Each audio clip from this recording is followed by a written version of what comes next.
Baik, hari ini kita melanjutkan materi dulu, nanti kita bisa kembali ke materi minggu lalu jika ada yang ingin menanyakan atau ada yang ingin mendiskusikan pertemuan yang lalu di kuliah umum kita. Saya share screen dulu. Bisa dilihat materi saya? Bisa, Bu, bisa. Baik, terima kasih. Hari ini pada minggu keempat kita akan bicara tentang ragam bencana dan model komunikasi yang dibutuhkan. Ini cukup penting ya karena jenis-jenis bencana itu ada banyak dan satu jenis bencana misalnya itu dampaknya bisa ini ya bisa bisa beragam juga gitu ya sehingga kita memang perlu untuk membahasnya secara detail begitu ya. Tapi tentu saja tidak akan terselesaikan semua di sesi ini, tapi materi hari ini saya ingin mengencourage Anda sebagai apa ya, sebagai calon sarjana ilmu komunikasi kelak mana tahu Anda bekerja di bidang penanggulangan bencana atau di media begitu ya, ada ada beragam pendekatan komunikasi yang harusnya dimiliki oleh di dalam proses komunikasi bencana gitu ya, sesuai dengan konteks bencananya. Kita lihat ya, ragam bencana itu secara umum bisa dilihat dia bencana alam dan bencana non alam ya. Kalau COVID-19 bencana apa? Wabah. Wabah itu masuk alam atau non alam? Non alam. Non alam ya, itu sudah diumumkan sendiri oleh Ketua BNPB ya di awal 2020. Jadi bencana non alam ini sendiri banyak kategorinya.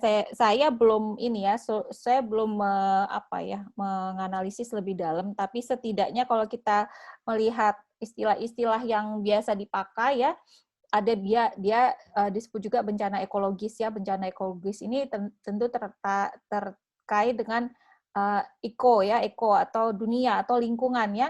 Misalnya kebakaran hutan dan lahan, kemudian tanah longsor seperti yang kita bahas di awal di awal semester yang lalu. Tanah longsor itu buatan manusia atau buatan hujan gitu ya.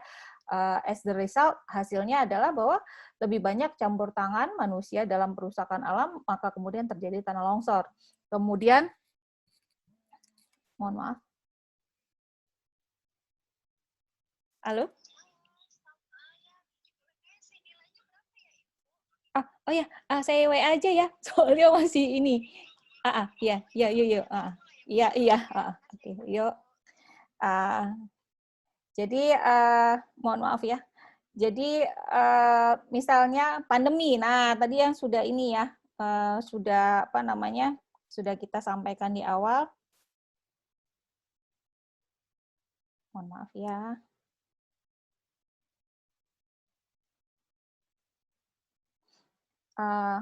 Pandemi ini masuk dia misalnya kesehatan ya, masalah kesehatan. Karena pandemi ini sering juga memang dibahas di dalam komunikasi bencana ya, bagaimana penanganan pandemi. Karena pandemi ini biasanya pandemi sifatnya global ya. Epidemi dia sudah localize. Kalau pandemi berarti sifatnya global. Jadi dia tidak hanya terkait dengan penularannya, tapi juga karakter si penyakitnya sendiri gitu ya. Di awal-awal kan kita di Maret hingga mungkin sampai akhir 2020 kita masih cukup galau ya, bagaimana sih cara penanganan menangani, mencegah penularan itu bagaimana, banyak hoax juga ya, katanya dulu misalnya COVID itu menular melalui tatapan mata gitu ya, jadi kayak sakit mata. Itu sempat ya terjadi gitu ya.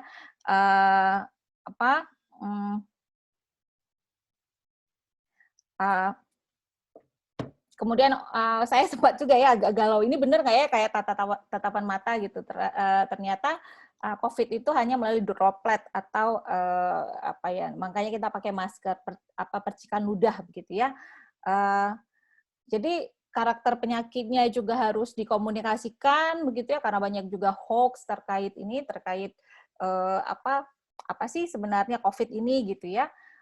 Dan yang terakhir mungkin kalau bencana non alam saya masukkan adalah bencana kemanusiaan seperti perang dan konflik bersenjata ya.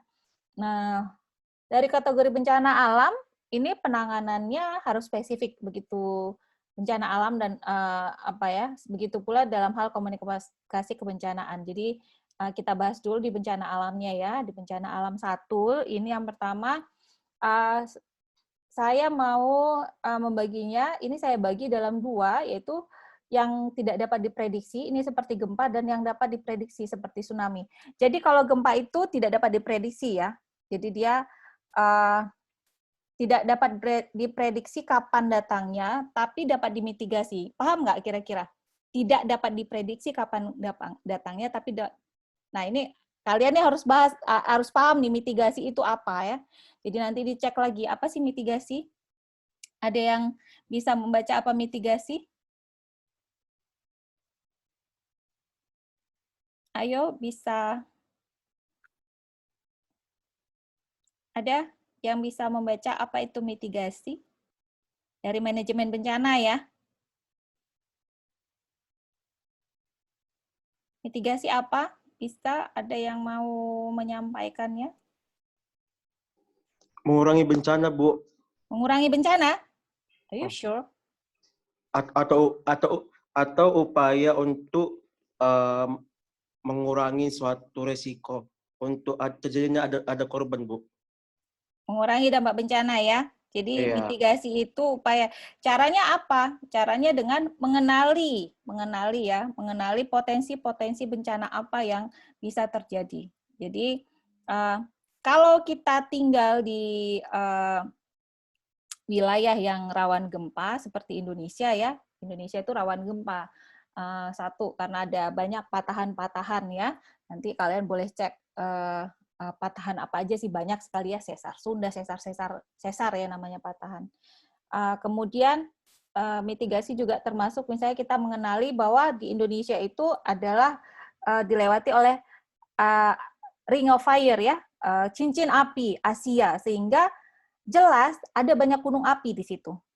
Kalau tidak salah itu sekitar berapa ya? 60-an yang aktif dari 100-an gunung api. Jadi ada ratusan gunung api di Indonesia. Itu mitigasi. Jadi kita mengenali, kita memang tidak tahu kapan akan terjadi gempa bumi, tapi kita tahu bahwa kita itu tinggal di daerah rawan gempa, begitu ya. Nah, jadi tidak dapat diprediksi. Nah, kalau tsunami itu dapat diprediksi karena dia biasa datang setelah adanya gempa ya. Nah, jadi kalau yang tidak dapat diprediksi ini sepenuhnya ini bergantung ya, komunikasi bencana itu sepenuhnya bergantung pada fase prabencana. Jadi masyarakatnya harus diberi pengetahuan secara terus-menerus tentang ancaman bencana, karena kita sering lupa. Kita mungkin karena sering makan ini ya, paracetamol ya, jadi suka lupa ingatan ya. Kita lupa, begitu nggak ada gempa kita lupa gitu ya. Tiba-tiba ada gempa, oh iya, ternyata banyak korban misalnya yang jatuh karena misalnya dia membangun rumah yang tidak sesuai dengan standar wilayah, standar rumah tahan gempa, misalnya begitu. Atau misalnya ketika terjadi bencana dia tidak paham kalau dia di atas, apakah dia harus naik ke atas gedung ataukah dia harus turun ke bawah gitu ya. Nah, jadi memang harus selalu diingatkan tentang ancaman bencana yang ada itu di tahap mitigasi. Jadi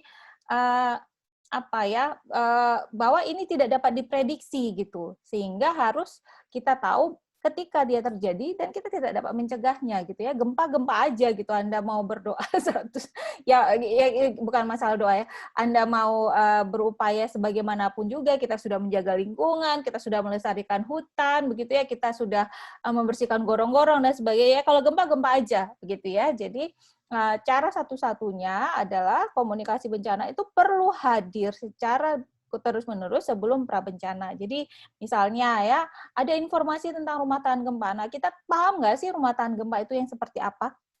Ya. Kemudian cara menyelamatkan jika terjadi gempa. Saya sudah share di awal-awal ya. Kalau Anda berada di gedung tingkat 5, Anda sedang di lantai 4, itu lebih baik kita ke rooftop ketimbang kita ke bawah ketika terjadi gempa. Ya, kalau tidak ya bersembunyi dulu di bawah furniture yang cukup kuat di bawah meja begitu ya, ketimbang ketika kita jalan gedungnya roboh dan kita tertimpa begitu. Apakah ketika gempa, kalau gempa itu suka ini ya, suka terayun-ayun ya. Orang kadang-kadang cedera karena dia berusaha untuk berdiri. Jadi evakuasinya itu berdiri ketika masih di dalam rumah, makanya kesandung apa segala macam.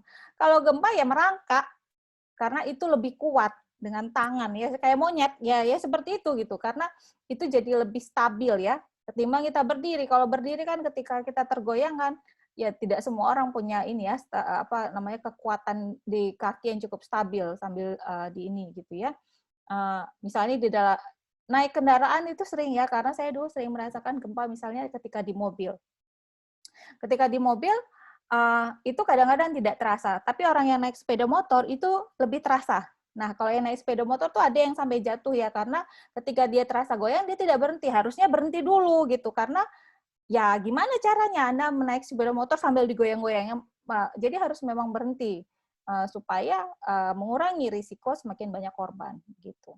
Nah, sementara bencana yang dapat diprediksi datangnya ini membutuhkan komunikasi yang intens pada fase kesiapsiagaan dan respon atau tanggap darurat. Untuk bencana alam yang dapat diprediksi, ini sistem peringatan dini harus yang tangguh. Ya, sistem peringatan dini ini tidak bicara soal komunikasinya saja, tapi juga bicara soal fasilitas infrastruktur. Kalau di gunung api, di Sinabung itu ada pusat vulkanologi. Dia yang dia punya pencatatan. Kalau pusat vulkanologi itu kalian pernah lihat nggak yang ditayangan di TV? Dia mencatat ya, dia mencatat gempa juga, tapi gempa vulkanik ya. Sehingga jika semakin intens gempanya itu, kemungkinan besar kemungkinan akan terjadi letusan. Jadi walaupun dia gunung berapi itu ya dia semi-semi lah ya, bisa diprediksi, tapi kadang-kadang juga tidak dapat diprediksi ya. Nah, kita perlu pusat vulkanologi di setiap gunung api gitu. Kemudian alat untuk memprediksi tsunami. Kalian mungkin ingat pada bencana gempa Palu itu alat buoy ya, itu banyak yang dicuri ya, baterainya diambil sama nelayan, sehingga tidak ada data yang sampai kepada BMKG bahwa akan ada tsunami besar pada saat setelah gempa Palu. Gempa Palu itu tsunami ombaknya yang paling tinggi itu terukur 11,3 meter. Anda bayangkan ombak setinggi 11,3 meter ya. Seharusnya bisa menyelamatkan, seharusnya ada lebih banyak orang yang bisa diselamatkan jika alatnya ya, infrastrukturnya itu cukup. Nah, di komunikasi bencana, dari sisi komunikasinya, ini setelah ada data, informasinya ini harus pertama ada humas bencana yang komunikatif. Dulu kita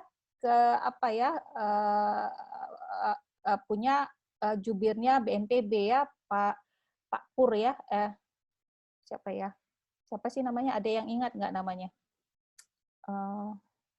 Saya lupa. Ada yang ingat nggak humasnya BNPB? Kak Bu. Ada yang ingat? Siapa? Salsa, kamu ingat nggak Salsa? Humasnya BNPB. Ayo siapa yang mau Google sekarang? Yang paling terkenal. Sutopo, Pak Topo. Ingat nggak kalian Pak Topo? Sutopo Purwonugroho. Ingat ya? Nah, ini Pak Topo ini saking famous-nya, namanya jadi ini ya, kalau kalian ke kantor BNPB yang di Jakarta di Jalan Pramuka itu, aulanya BNPB itu namanya Gedung Sutopo ya. Jadi nama Pak Topo itu dijadikan, padahal beliau ini sebenarnya bukan humas ya, tapi dia di salah satu divisi di BNPB, tapi dia sangat komunikatif ya, kita sangat kehilangannya karena beliau sangat komunikatif.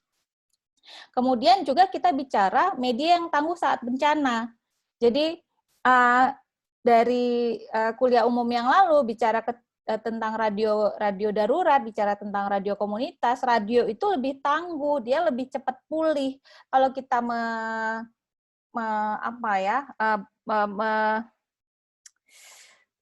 sepenuhnya tergantung pada internet. Internet itu lebih susah pulihnya, harus ada listriknya ya, jaringannya, towernya, begitu ya. Listrik juga, listriknya kan ini kalau handphone ini cepat sekali ya. Sementara kalau pakai itu baterai batu itu ya, baterai tahu nggak, aki itu ya, aki yang kecil itu ya, baterai ya, bukan aki ya. Aki yang kecil itu dengan radio perangkat yang kecil itu bisa bertahan sampai beberapa hari, mungkin sampai seminggu begitu ya. Jadi memang dibutuhkan media yang tangguh, yang cepat pulih, yang lebih tangguh dalam artian dia lebih kuat dan juga lebih cepat pulih ketika terjadi bencana. Infrastrukturnya tidak terlalu ribet ya, cukup pakai listrik seadanya. Stasiun radionya juga bisa pakai genset gitu ya. Kalau kalau internet kemungkinan besar pakai genset bisa bangkrut juga gitu ya. Nah, itu dia. Jadi selain ada humas bencana yang komunikatif, media yang tangguh, dan sistem media yang berpihak pada penyintas ya. Jadi penyintas ini survivor ya bahasa Inggrisnya. Jadi kalau korban itu kan yang sudah luka, yang sudah meninggal ya, itu yang namanya korban. Tapi kalau kita menyebutnya penyintas, itu survivor, orang yang terkena bencana tapi dia selamat. Itu penyintas ya, jangan penyintas apa sih gitu ya, survivor atau penyintas. Jadi sistem media kita ini banyak kan misalnya mengeksploitasi justru penyintasnya ini sendiri gitu ya. Anda kalau melihat misalnya tayangan-tayangan di televisi ketika bencana itu orang yang menjerit itu tidak memberikan itu tidak memberikan itu tidak menyamankan si ininya gitu, si penyintasnya, itu justru membuat orang semakin panik begitu. Jadi medianya juga, sistem medianya juga harus berpihak pada penyintas ya. Saya mencantumkan misalnya begini, ada di dalam salah satu artikel saya, misalnya ketika misalnya terjadi gempa atau terjadi bencana yang tiba-tiba atau tidak dapat diprediksi, orang-orang kadang-kadang ya, mungkin Anda yang berhijab gitu ya, mungkin Anda saking paniknya mungkin cuma pakai daster atau pakai celana pendek keluar. Anda bayangkan terus ada orang yang merekam, ada wartawan yang merekam, atau ada teman Anda yang merekam, terus itu dipublikasikan karena Anda menjerit, menangis dan sebagainya. Terus itu dipublikasikan, diedarkan begitu luas. Itu kan melanggar ini ya, Anda kan ketika berhijab itu kan Anda sudah committed ya untuk menutup aurat Anda. Anda bayangkan, saya kemarin kritik misalnya, kenapa wartawan suka sekali ya mengambil gambar pada saat vaksin itu perempuan-perempuan yang pakai hijab. Saya protes. Kan banyak yang lain. Bisa bapak-bapak kok, atau bisa perempuan yang tidak berhijab. Kenapa yang berhijab terus kelihatan ya dirinya, karena dia harus buka kan pakaiannya di sini ya, di bagian sini. Itu kan bagian dari yang harus Anda tutupi begitu ya. Kalau saya tidak masalah gitu. Tapi kalau yang perempuan berhijab itu sebenarnya kan sudah tidak sesuai dengan apa yang dia percayai misalnya. Kemudian anak-anak, gambar anak-anak ya. Kadang-kadang orang makin dramatis ya, media ini makin dramatis, makin seneng gitu ya. Harus teriak-teriak lah, kadang-kadang yang ada fotonya yang misalnya dia setengah telanjang lah, ya namanya orang sudah panik ya, bisa orang pasti yang dia pikirkan adalah bagaimana untuk evacuate atau mengevakuasi diri atau melarikan diri dari lingkungan yang berbahaya. Nah, ini yang sering sekali media ini tidak aware, karena bagi mereka ya bencana itu memang harus sedramatis mungkin ya, harus semengerikan mungkin gitu ya. Nah, maka kemudian gambar-gambar yang muncul ya kadang-kadang tidak memikirkan kepentingan si penyintas tersebut. Kemudian kalau kita lihat dari segi dampaknya bencana ini ada yang dia sifatnya penyintasnya ini terkonsentrasi ya. Ada bencana yang korban penyintasnya atau korbannya itu berkumpul di satu lokasi. Misalnya tsunami dan gunung meletus. Jadi bencana yang membuat penyintasnya itu berkumpul di satu tempat, ini sifat bencananya ini dia mengakibatkan kehancuran total pemukiman ya, atau mengancam keseluruhan populasi di satu lokasi. Jadi misalnya begini, gunung berapi itu kan nggak pilih-pilih ya, kalau dia sudah meluncur lava panasnya, dia kan bisa meluncur ke utara. Dia kan nggak oke, di rumah ini nggak saya masuki dah. Dia kan lurus terus gitu ya, mengikuti arus ya. Kemudian kalau ada debu panasnya ya dia menyebar gitu. Nggak ada satu rumah tiba-tiba dia tidak terkena asap. Jadi total ya. Jadi dia mengancam keseluruhan populasi. Total populasi itu memang terancam. Maka semuanya harus mengungsi. Atau tsunami. Ketika air menerjang, ini kan nggak ada rumah yang mengelak ya, bisa ngelak. Saya airnya ngelak misalnya di rumahnya si Surni Maya. Dia ngelak dari rumahnya Surni Maya karena Surni Maya sangat sangat taat beribadah. Nggak ada itu ceritanya. Ya udah dia hantam aja, mau yang orang jahat, orang baik semua kena begitu ya. Jadi memang dia mengancam keseluruhan, maka korbannya atau penyintasnya itu mau tidak mau semua harus mengungsi. Jadi dia ngumpul biasanya di lokasi-lokasi pengungsian ya, terpusat dia. Nah, ada pula bencana yang tidak menyebabkan kehancuran total atau dia tidak mengancam seluruh anggota populasi. Contohnya misalnya gempa bumi. Kalau gempa bumi yang tidak diikuti tsunami ya. Ada rumah misalnya, mudah-mudahan rumah saya ini tahan gempa ya, kayaknya sih, soalnya temboknya dibor untuk maku aja dibor aja nggak tembus gitu ya. Saking kuat ya, jadi rumah saya tuh tidak ada perhiasan-perhiasannya gitu ya, karena susah buat makunya itu pakai bor aja nggak tembus gitu ya, harus tukang yang bener-bener bornya yang gede gitu ya, kalau bor yang kecil tuh nggak bisa dia. Mudah-mudahan ini rumah tahan gempa ya, misalnya, tapi di sebelah misalnya rumahnya tidak cukup kuat gitu kan, atau misalnya memang apes aja rumah ini dilewati oleh alur si gempa itu. Kemudian ada rumah yang hancur total, ada yang rumah hancur sebagian, ada rumah retak-retak, atau ada rumah yang selamat sama sekali ya, tidak terkena sama sekali. Nah, dampak gempa ini kan tidak merata, jadi ya di setiap rumah atau setiap bangunan, atau ada misalnya rumah yang hancur total, kemudian kan orangnya harus masuk rumah sakit gitu ya. Jadi para penyintasnya ini ada yang misalnya kalau rumahnya yang hancur dia akan mengungsi, ada pula yang bertahan di rumahnya gitu ya. Terutama kalau gempa ini ya, mungkin kalian nanti akan mengingat ucapan saya. Kalau saat gempa itu kurang ajarnya banyak pula maling ya. Jadi mana rumah yang ditinggalkan kemudian dimaling. Nah, itu gempa, banjir ya suka begitu ya. Jadi ini sebuah hal yang sangat miris ya. Itu terjadi misalnya di Palu. Di Palu itu terjadi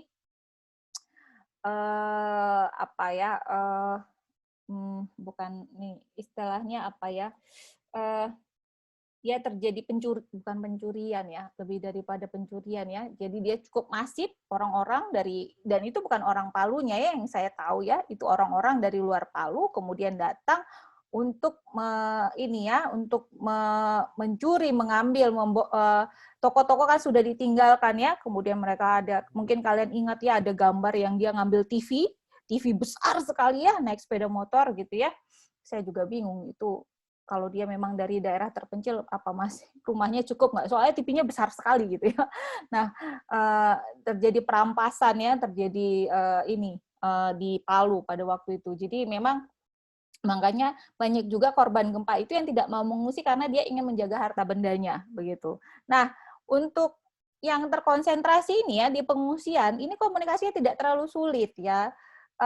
Ya kan ada biasanya ini ya posko pusat informasi begitu ya.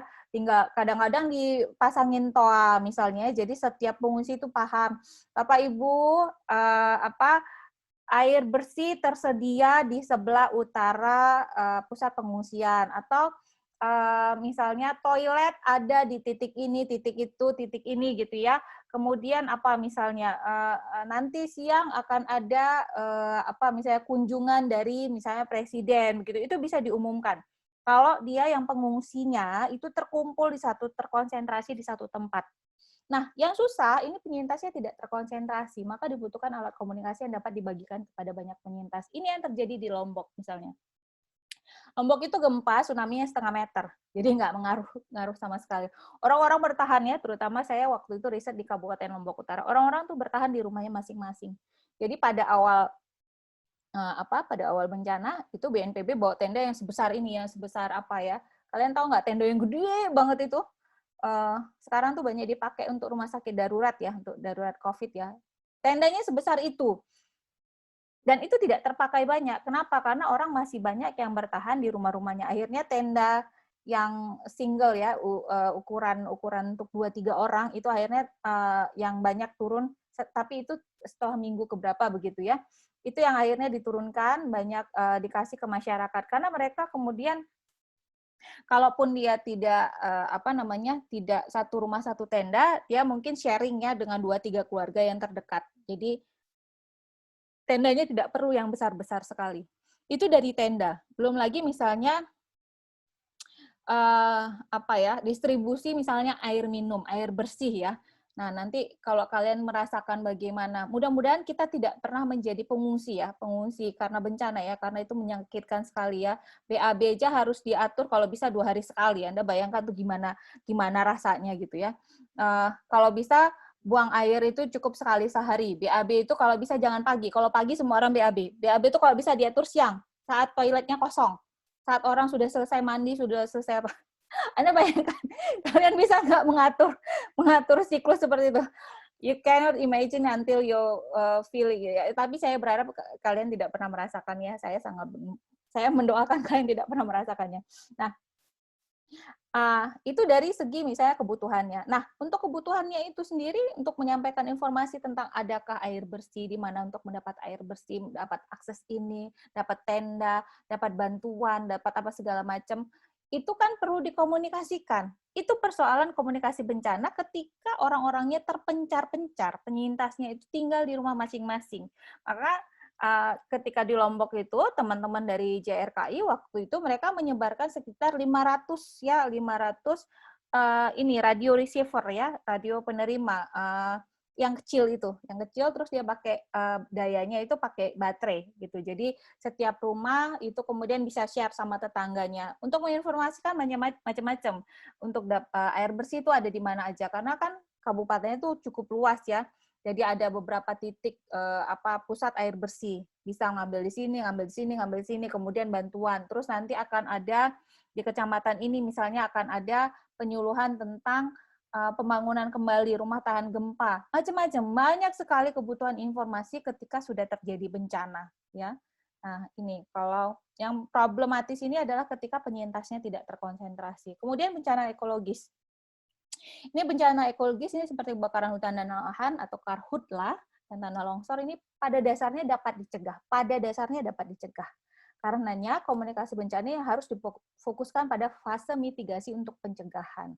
Jadi komunikasi bencana ekologis ini memang perlu intensif ya. Jadi karena memang kalau kita aware, kita akan tahu kalau itu bencana ekologis. Tapi sering sekali seperti yang kita bahas di awal kuliah waktu itu, kita bilang bencana ekologis itu bencana alam biasa gitu. Jadi ya yang namanya tanah longsor itu adalah takdir, kenapa hujannya deras begitu ya.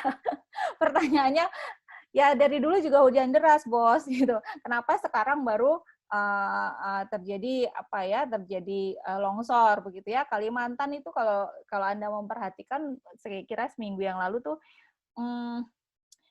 banjirnya itu sampai berminggu-minggu ya, sampai nggak diliput lagi sama TV gitu. Udah bosan kali ya. Nah, saking lamanya tidak surut-surut ya. Jadi kalau dilihat banjir pun banyak yang sebenarnya masuk ke dalam kategori bencana ekologis ya. Jadi dia tidak murni karena alam melainkan campur tangan manusia. Nah, komunikasi bencana ini memang harus sinergis dengan kebijakan lingkungan yang berpihak pada kelestarian alam dan penegakan hukumnya. Jadi kalau ada pelanggaran pertama-tama tentu aja misalnya kayak kebakaran hutan itu kan ada aturannya ya. Kalau di kota itu aturan membuang sampah sembarangan. Kenapa orang bangga sekali di Singapura ya? Singapura gitu, kalau kita pergi ke Singapura kita bisa tertib karena kalau buang sampah sembarangan kita bisa didenda. Tapi balik ke Indonesia perilakunya barbar kembali karena tidak ada aturan hukumnya, ya. Tidak, ya udah buang sampah aja gitu. Ya banjir aja, banjir tinggal merepet padahal dia sendiri yang buang sampah misalnya begitu kan.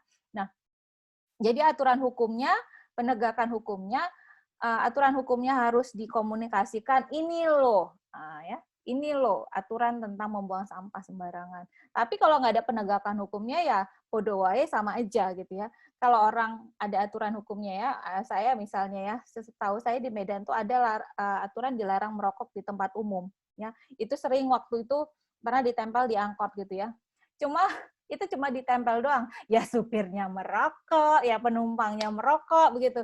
Kira-kira nih ya, saya pasti dikira orang gila nih. Kira-kira kalau misalnya saya berhentikan angkot itu di tempat yang ada polisi, Pak, ini ada orang merokok di angkot. Kira-kira mereka yang ditangkap atau saya yang dikeluarin dari angkot? Atau saya yang digampar sama polisi? Boleh, saya tidak perlu mencari jawaban, saya tahu jawaban Anda apa. Paling saya yang dikira gila. Udah gila nih. Nah, seperti itu. Jadi ada aturannya, tapi penegakan hukumnya nggak ada. Jadi sulit juga misalnya. Bagaimana misalnya? Kalau misalnya satu aja ada misalnya ya orang polisi misalnya memberhentikan angkutan umum yang kemudian dia ada orang yang merokok terus ditangkap, ini saya kira media akan mempublikasikannya secara luas. Tapi problemnya adalah tidak ada penegakan hukumnya begitu ya, tidak ada pelaksanaan yang konsisten terhadap aturan yang ada. Jadi apa ya, upaya untuk menyampaikan berita-berita informasi untuk pencegahan bencana itu agak sulit juga ya ketika tidak ada penegakan hukumnya. Nah, ini dia. Kemudian bencana kemanusiaan ya, bencana kemanusiaan ini seperti perang dan konflik berbasis SARA. Di Indonesia banyak sekali yang baru-baru saja itu tentang Ahmadiyah ya, jamaah Ahmadiyah di wilayah mana ya, Ahmadiyah ini banyak sekali yang terusir ya. Saya tidak bicara konteks agama kepercayaannya apa. Tetapi ketika itu konflik, kemudian ada orang yang dibunuh, kemudian ada bangunan yang dimusnahkan, it's another problem. Saya tidak bicara tentang you believe it or not. It's not, itu bukan kajiannya saya. Buat saya tidak seperti itu. Kita punya aturan hukum, tapi ketika ada kemudian pengusiran, ya kemudian ada pembakaran, bahkan sampai pembunuhan, itu kemudian menjadi bencana karena ada orang yang dirugikan. Ya, jadi konflik berbasis SARA ini banyak sekali ya. Kalau di Papua itu suku ya. Jadi ini memang kalau yang namanya bencana kemanusiaan ini sepenuhnya ini adalah salah manusia. Tidak ada urusan alam di situ. Dan saya yakin Tuhan juga tidak ada urusan di situ ya. Jadi tidak ada cara yang lain dalam mengurangi risiko bencana kemanusiaan ini selain melakukan upaya pencegahan ya. Jadi nah, potensinya besar sekali sayangnya di Indonesia ya, potensi bencana kemanusiaan ya.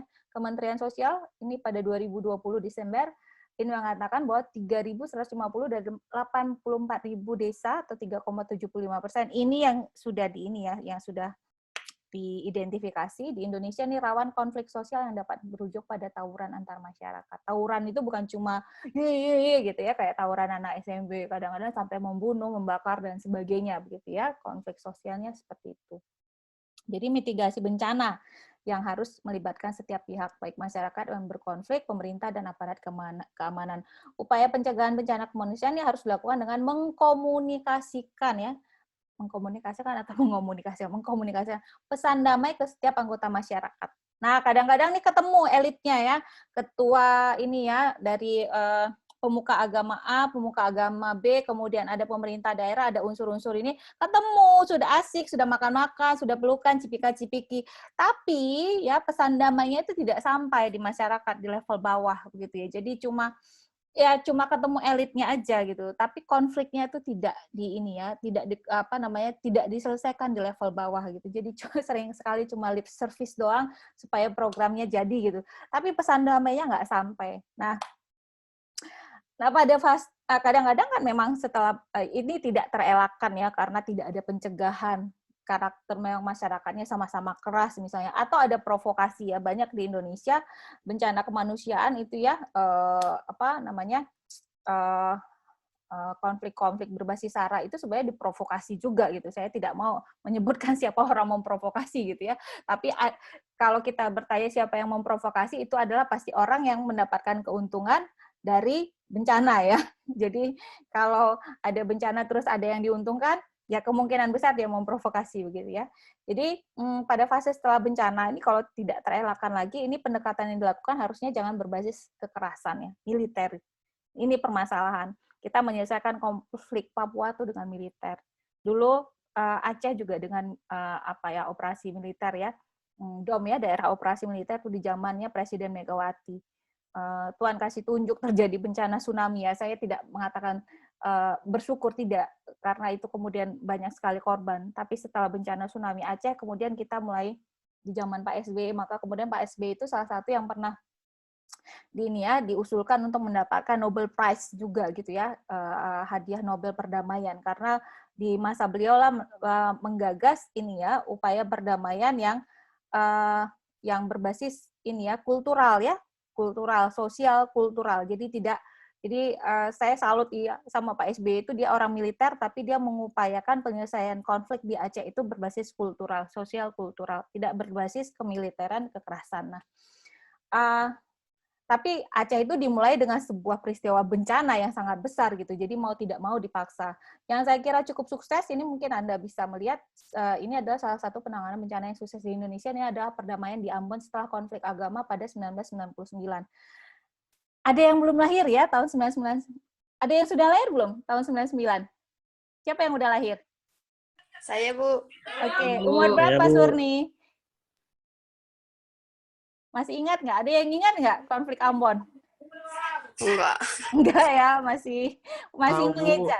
Siapa yang belum tahu apa-apa, siapa? Bu. Siapa? Sorry, tolong sebutkan nama soalnya saya tidak lihat. Marhotlan, Bu. Marhotlan, kamu sudah umur berapa, Marhotlan? Umur 21, Bu. Iya, waktu konflik Ambon umur berapa? Konflik Ambon itu tahun 99. Belum lahir Hotline, Bu. Hotline tahun 2000. Oke. Tapi saya baca sejarah juga, Bu, di artikel gitu, Bu. Oke, baik. Jadi ya jangan lupa ya jas merah ya, jangan sampai melupakan sejarah ya, kata Pak Karno ya, Bung Karno ya. Ya, oke, bagus, good. Jadi konflik Ambon itu konflik berbasis agama ya. Jadi dia satu suku sebenarnya, tapi kemudian ada gesekan agama di situ. Yang I truly believe kalau itu provokasi ya, karena itu setelah reformasi tahun 98 ya. Ada pengurangan ini ya, militer ini dikurangi powernya begitu ya, dananya juga gitu ya, saya tidak tahu apakah itu. Jadi kira-kira pada masa itu ada provokasi terhadap dua suku ya, Islam dan Kristen di Ambon gitu ya, dua agama, sukunya sama.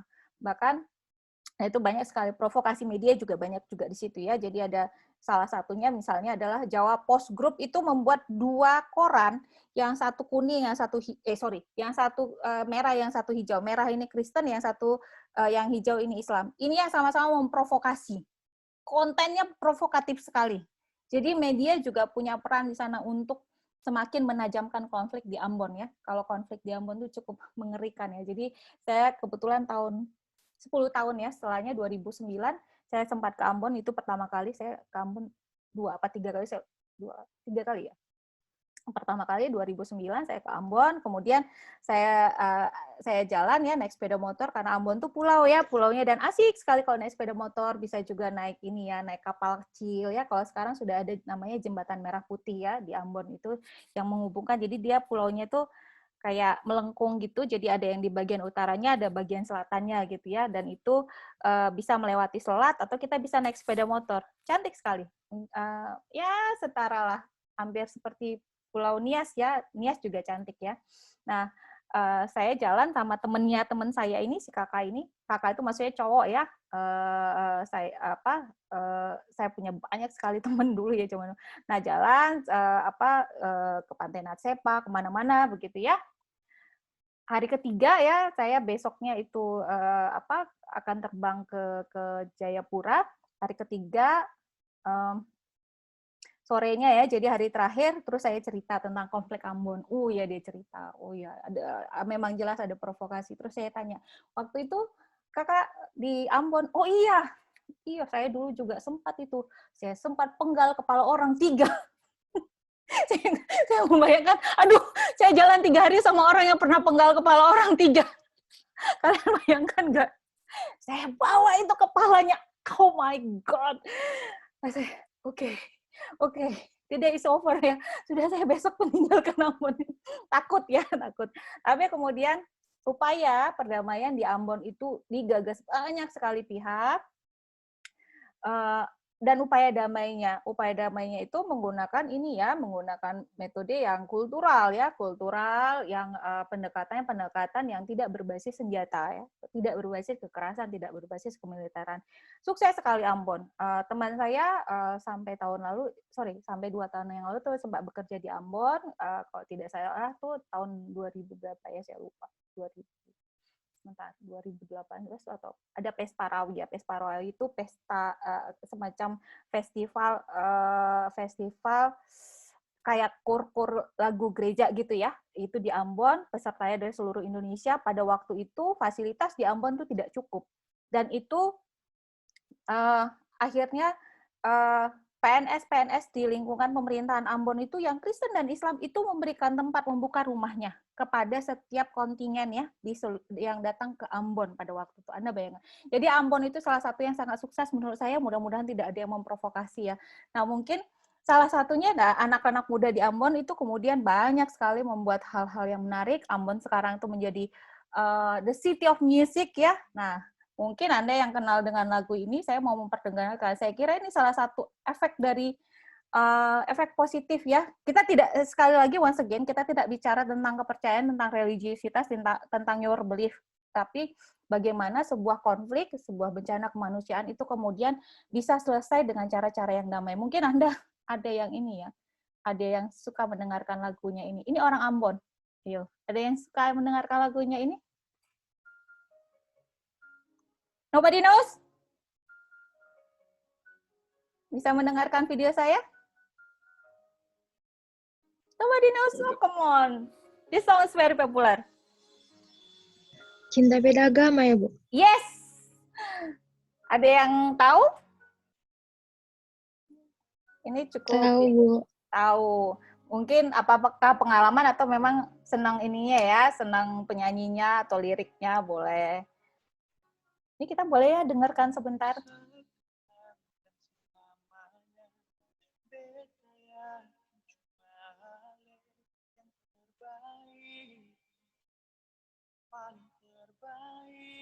Bu, kurang kuat, Bu. Nggak ada suaranya, Bu. Di saya kenceng banget soalnya. Di kalian kedengaran nggak? Dengar, Bu. Nggak denger ya? Di saya tuh udah kenceng banget.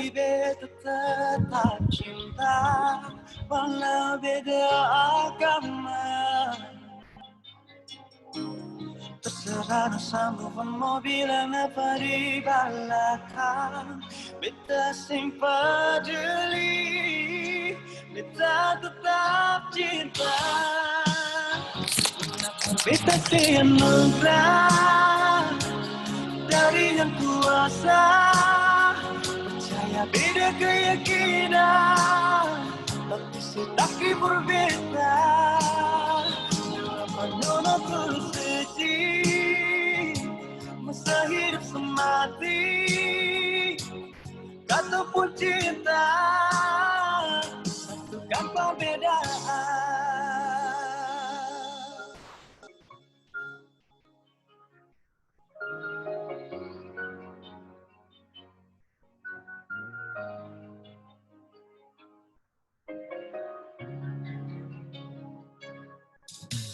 Sekarang dan selamanya, beta yakin cuma hal. Oke, karena di saya tuh kenceng sekali, nanti kalian cari sendiri ya di YouTube ya. Download sendiri boleh ya. Nah, kalau menyukainya. Jadi, maksudnya begini. Pasca bencana itu, kalau kita bicara tentang penyelesaian bencana kemanusiaan, itu macam-macam. Bisa bentuknya seperti itu tadi ya. Pesan-pesan perdamaian itu ya, walaupun ya sekali lagi saya tidak bicara tentang konteks ini ya, konteks agamanya, beliefnya ya, tapi saya melihat bagaimana bahwa upaya-upaya informasi, komunikasi ya, ini kan salah satu bentuk media ya, medianya adalah lagu gitu ya. Nah, ini orang Ambon seperti Vicky Salamor ini saya kira ya mungkin karena usianya mungkin kayak seusia kalian ya, mungkin inspirasinya, mungkin ya apakah dia yang pencipta lagunya, mungkin kemungkinan tidak ya. Kemudian melihat bahwa konflik SARA yang lalu itu ya dapat ya justru lagu-lagu seperti ini sebenarnya mengingatkan kembali bahwa damai itu ya tidak harus satu agama begitu, cinta itu bisa ya agak ini ya, agak picisan ya, saya kalau ngomongin cinta tuh langsung naik gula darah saya gitu ya, nggak terbiasa gitu ya. Nah tapi media-media seperti ini menunjukkan adanya upaya untuk tetap menjaga perdamaian, terutama karena Ambon itu sendiri pernah dilanda konflik kemanusiaan, dalam hal ini di 99 itu konflik berbasis agama. Nah, jadi ini nih ya bentuk-bentuk pesan kebencanaan ini, pertama dia komunikasinya harus berulang-ulang di seluruh platform media dan sumber. Jadi seperti lagu ini bisa juga menjadi pesan komunikasi ya, pesan untuk menjaga perdamaian ya, itu untuk menjaga dari konflik kemanusiaan. Jadi pesan ini harus sering diulang melalui berbagai media yang berbeda untuk menjangkau publik atau penyintasnya gitu ya. Kemudian yang kedua, komunikasi harus dua arah. Setiap rencana komunikasi bencana harus merencanakan komunikasi dua arah. Ini bisa antara penyintas dengan media. Bisa ada ini yang bisa terjadi dengan radio darurat ya.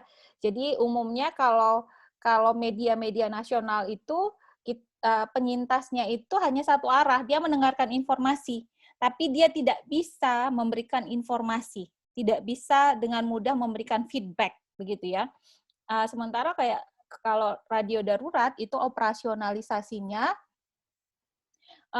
dengan tangan aja. Ustaz, please mute please.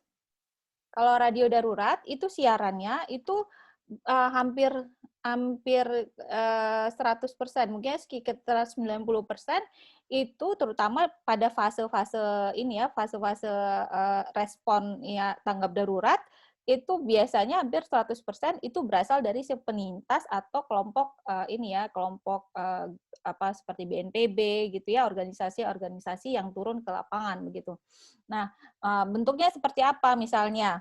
Kalau radio darurat ya yang pernah saya lihat misalnya waktu di Lombok itu ada misalnya mereka punya hotline service, mereka punya misalnya ada WA atau telepon gitu, atau sering sekali orang datang ke studionya begitu ya, ngasih tahu misalnya di tempat saya di desa ini itu tidak ada air bersih, tolong disalurkan air bersih gitu ya.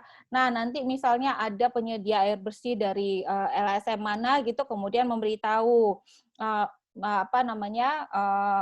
akan tersedia air bersih di desa ini tanggal sekian, di tempatnya di kantor desa atau tempatnya di mana. Jadi kalau di radio darurat itu dia benar-benar komunikasi dua arah. Tidak demikian dengan misalnya media televisi ya. Jadi dia hanya memberitakan, oh iya terjadi ini, terjadi gempa, orangnya yang meninggal sekian apa segala macam, tapi tidak ada dua arah.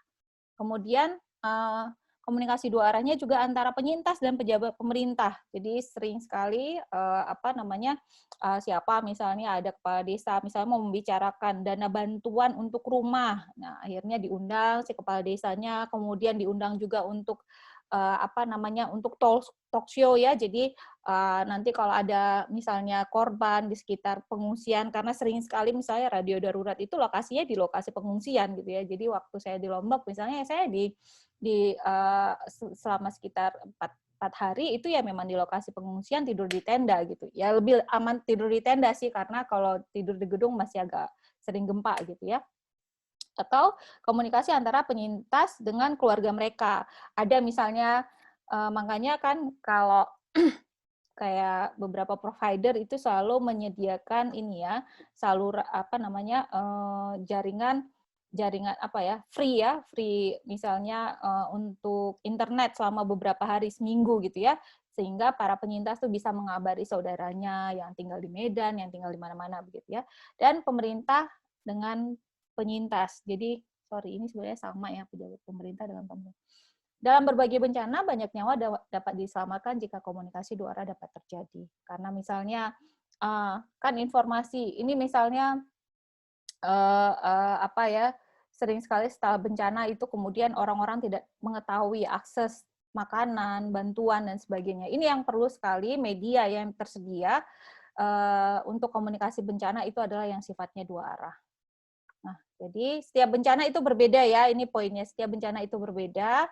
Beberapa jenis bencana seperti angin topan, misalnya ini dapat mendorong rekomendasi agar penduduk menimbun air dan makanan ya, agar mereka mengungsi. Atau agar mereka mengungsi. Kalau COVID-19 ini gimana? Apakah kita harus menimbun air dan makanan? Nah, kemudian tumpahan bahan kimia berbahaya, misalnya ini sering mengakibatkan rekomendasi agar penghuni menutup jendela, mematikan semua ventilasi luar, dan berlindung di tempat apanya dan berlindung ya. Oke, nanti saya perbaiki. Kemudian kalau tornado ya, ini karena penulisnya saya menyitir sebuah artikel, ini penulisnya orang Amerika. Di Amerika itu sering sekali tornado. Ini biasanya ada rekomendasi agar warga segera mencari perlindungan. Maka rumah-rumah di Amerika itu selalu punya ini ya, bunker ya, bunker. Atau tempat yang sangat safety ketika angin topan ya. Jadi mereka apakah dia di bawah tanah atau bunker yang ada di atas tanah ya. Jadi untuk tempat berlindung ketika terjadi tornado. Kemudian banjir ini biasanya disertai dengan rekomendasi agar penduduk meminum air kemasan atau merebus air untuk menghindari patogen yang terbawa.